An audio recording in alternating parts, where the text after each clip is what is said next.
Монголоо Улаан-Уддынхаа ерөнхий консул Жавзамаагаа дулгаар шулхын өвчнөд нэрвэгдэн зээрэн болон гөрөөн хятадын газараа Монголын тал руу орж энэ өвч дэлгэрүүлэн байна.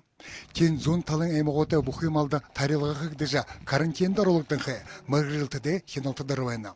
Бурятын ард түмэн бол мах авах хүсэлтэй.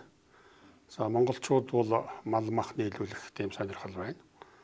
За энэ талаар бид нар бол нэлээд ажиллаж байна.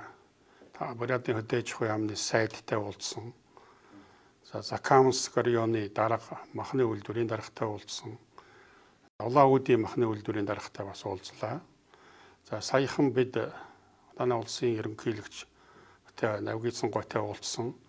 За энэ уулзалтаас бол энэ мах мал нийлүүлэх асуудлыг бол нэлээд анхаарлаа хандуулъя.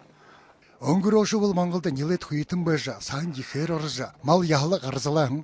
Тийгээс яа зуны үед Бурят шинжээ ган гасуур болоогүй мал хайнаар атаржаа. Ялангуяа Монголын баруун захын аймагт малын их хайн. Монголын баруун талын аймагуудын мах бол мал чинжил их сайхан таргалсан, сайхан амттай.